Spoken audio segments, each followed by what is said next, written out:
ago, Eddie Harty sent out Captain Cee Bee from his Curragh base to take Cheltenham by storm with victory in the Supreme Novices Hurdle. For more than a year after that triumph, nothing went right for Harty's star. But now the finishing touches are being applied for a return visit to the festival. Only this time, the whole racing world knows about Captain Cee Bee. Take us back to 2 or 3 weeks, 4 weeks before the Supreme Novices. How was he going? Fabulous. You know, there was never a problem on how he was going up to the Supreme Novice. The main problem had been the winter and the ground, and we just hadn't got a run into the horse when we wanted one.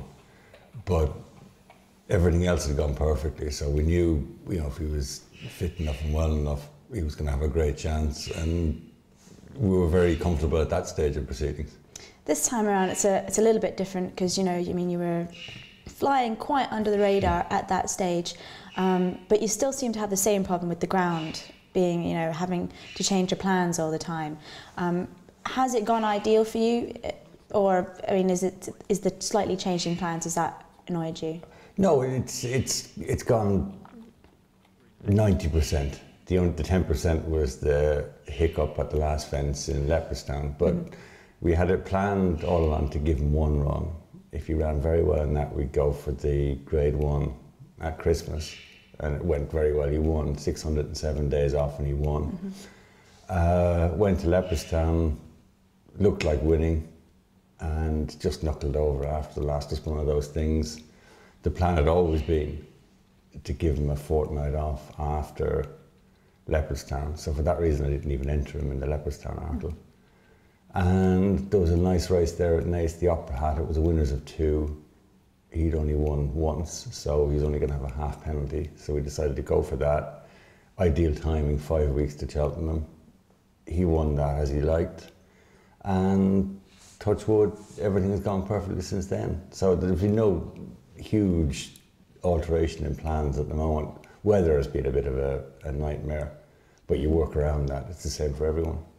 Yeah, no, obviously you had an awful long time off. When did you know that you had him back? Well, he came back in early autumn, late summer, and he'd been down with Tom. They rehabilitated him very well. He went to Tom Bastille, who brought him along slowly and got him up to the level he'd want to be at to go back into training. And from the first time we let him do what I call a sharp canter, we knew he was back. You couldn't say he was back as good as ever, but you knew he was back. And then it was just how things went from there, and so far they've gone brilliantly.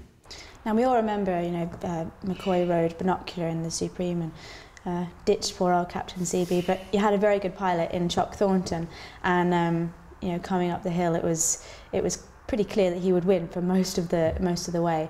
It's a little bit different over fences, though. It doesn't seem to be just the same as that. I mean, obviously you're going slightly slower, aren't you, over fences? But he has taken to it. He's taken to it very well. I mean, we always thought Captain Cee Bee was a chaser in the making from very early on. For me, now I may be looking through rose-tinted glasses, but I think he jumps very well. Tony said the first day I rode him, the quicker they went, the better he jumped.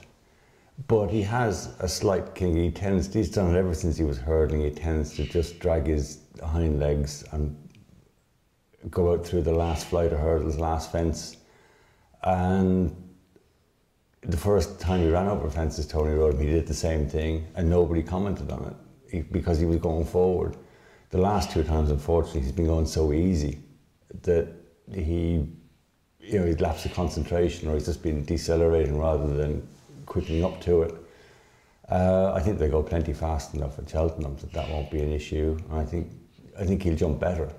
And because you'd had all that time off and there's slightly less risk running over hurdles, did you ever consider just going, okay, that's what we'll do, we'll stick over hurdles?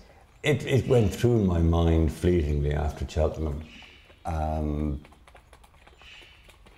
You know, everything was up in the air at that point. You've won the Supreme Novices. That's the pinnacle for a novice hurdler, and you know, you don't want to be looking too far ahead. Then we went to Liverpool, which was a minor disaster, and you know, if he'd won that and won it convincingly, maybe we might have had second thoughts about going chasing, but the plan had always been a year hurdling and then go chasing. And he was of an age where it made sense. You know, Binocular, owned by JP as well, was only a 4-year-old. Why have 2 strings to the one bow when you can have 1 in each division? So we decided we'd go novice chasing with Captain Cee Bee, and that was the plan until we had the minor hiccup last year. Obviously he's been to Cheltenham before and been successful, so he obviously travelled well that time. Do you have any concerns about him travelling this time? No. We took him over early to Cheltenham. The last time he settled in well, sort of fell in love with the place, he enjoyed it over there. So we'll do the same this year. I don't see that being an issue. I think he'll settle in well, and once he's back there and it starts getting busy, I think he'll start enjoying himself. Yeah, he seems to. You said this morning that he loves the cameras. So is that what does he love does he love the crowds and stuff at Cheltenham? I think all good horses enjoy it. I think if they didn't enjoy it, they wouldn't do it to the degree they do.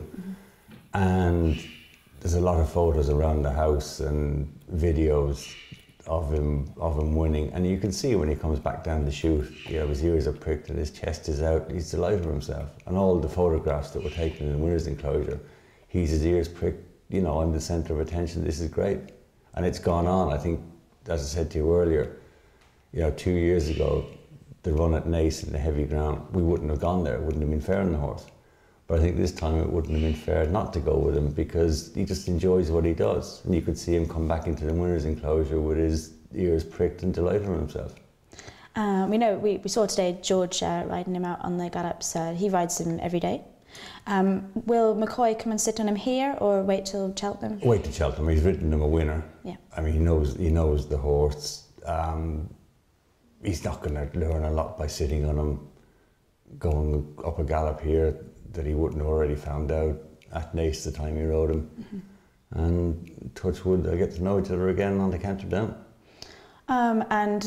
With regards to ground, obviously we know he's better on better ground. Is there any ground that you would decide that's it, he's not actually going to run in the Arkle? No. Short answer. He's won in heavy ground. 2 years ago, as I said, yeah, we might have gone that way. It is his target for the year. You know, we want to get him there in one piece, and unless it was like the M50 or unless it was like a complete bog, that's not going to be an issue. He's won twice this year in heavy ground because he's a stronger horse. He'll handle it. He won't like it, but he'll handle it.